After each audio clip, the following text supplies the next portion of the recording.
Students, in this video we'll do exercise of this chapter, Tarot's Reward, and this is exercise B. We have to mark the correct statement. Tarot on very little money because tarot बहुत कम पैसा कमा पाता था. क्यों? क्या वो मेहनत नहीं करता था? क्या गांव वालों को लकड़ी की आवश्यकता नहीं थी, या लकड़ी का जो प्राइस था वो बहुत कम था? तो आपका आंसर है the price of would was very low. जो वो लकड़ी काटता था और लकड़ी काट के जो बेचता था उसकी कीमत बहुत कम होती थी, उसी की वजह से उसकी जो अर्निंग थी वो बहुत ज़्यादा कम थी. Taro decided to earn extra money. Taro ने सोचा कि वो ज़्यादा पैसा कमाएगा. क्यों? क्या वो आराम पस्त ज़िंदगी चाहता था?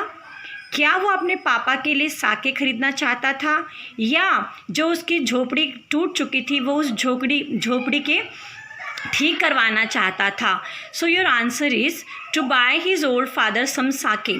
साके यहाँ पे कोई ड्रिंक है जो सर्दी से हमें बचाती हैं.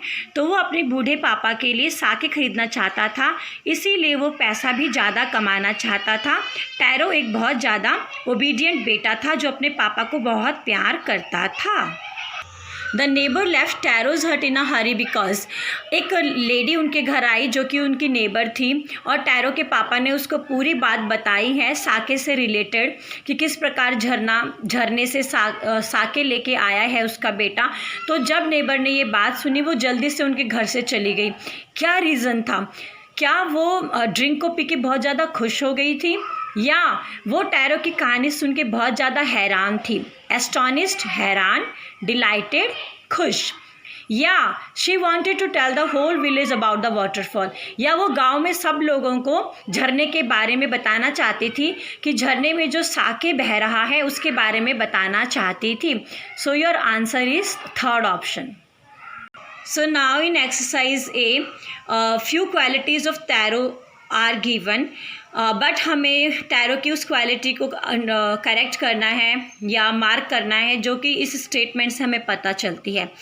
Tarot wanted to give his old parents everything they needed. This shows he was.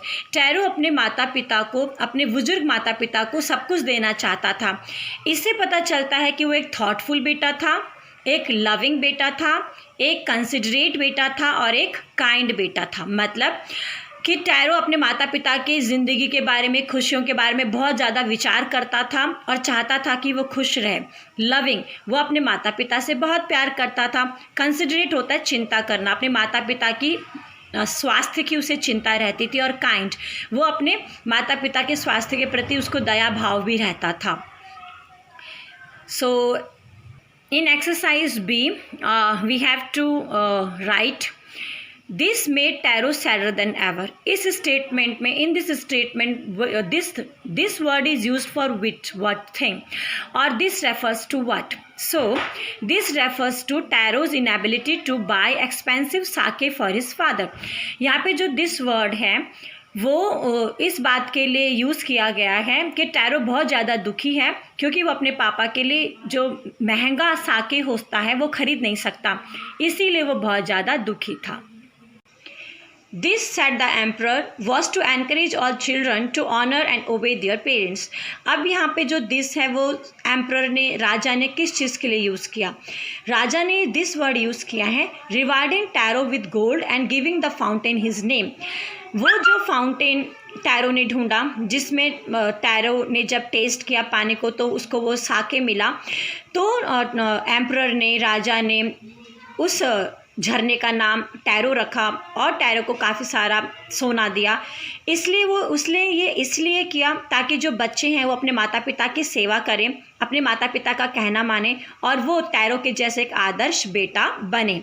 So this here refers to rewarding Tarot with gold and giving the fountain his name. Now in this exercise C, we have to write rhyming words. So words are given here. We have to write rhyming words. Sad, bad, wax, tax, way, ray, good, wood, stop, shop, chop, hop, sound, found, fast, last, X, fax, last, cast, wood, foot, day, may, so these are rhyming words and आप भी इस activity को खुद कीजिए और आप और भी कोई राइमिंग वर्ड लिख सकते हैं इन वर्ड से related. So now in this exercise D, few words are given. We have to fill these words correctly. A young woodcutter lived on a lonely hillside. एक जवान लकड़हारा एक सुनसान पहाड़ी पर रहता था. He was a thoughtful son who worked hard but earned little money. वो एक बहुत अच्छा पुत्र था जो अपने माता पिता के स्वास्थ्य के बारे में चिंतित रहता था और वो बहुत मेहनत करता था, लेकिन जो उसकी कमाई थी वो बहुत ज़्यादा कम थी. One day he saw a beautiful waterfall hidden behind a rock. एक दिन उसने एक सुंदर सा झरना देखा जो एक बड़े पत्थर के पीछे था और छुपा हुआ था और बह रहा था. He tasted the water and found it delicious. उसने जब उस पानी को पिया तो वो बहुत ज़्यादा हैरान था क्योंकि जो वो पानी था वो बहुत ज़्यादा डिलीशियस था और वो पानी नहीं था, वो साके था. So this way you can do these fill-ups.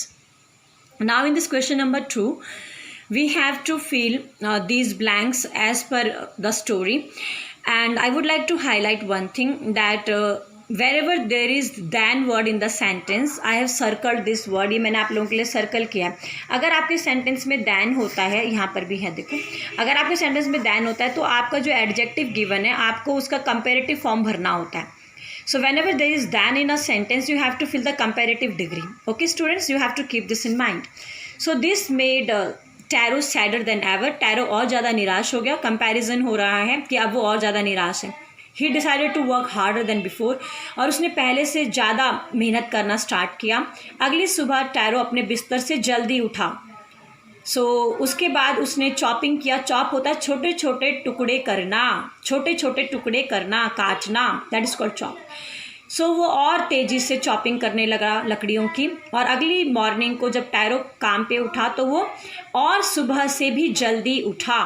बेटा ये जो सेकंड एक्सरसाइज है इसमें हम आप लोगों को सिखाना चाहते हैं कि हम कंपैरेटिव डिग्री कब यूज़ करते हैं. जब हम दो चीज़ों के बीच में कंपैरिजन कर रहे हैं, when there is a comparison between two things and there is than word in that sentence, then you have to use comparative degree of comparison. So this is page number 38. You have to write rhyming words again. Fat, bed, red, wax, fax, tax, fast, cast, last, chop, hop, stop.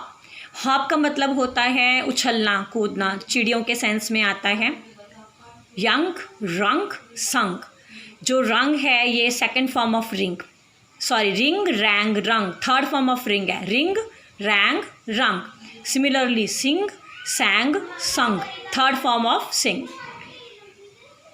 These are the rhyming words. आप ये लिखिए या इन word से related इस तरीके से rhyming word लिखो.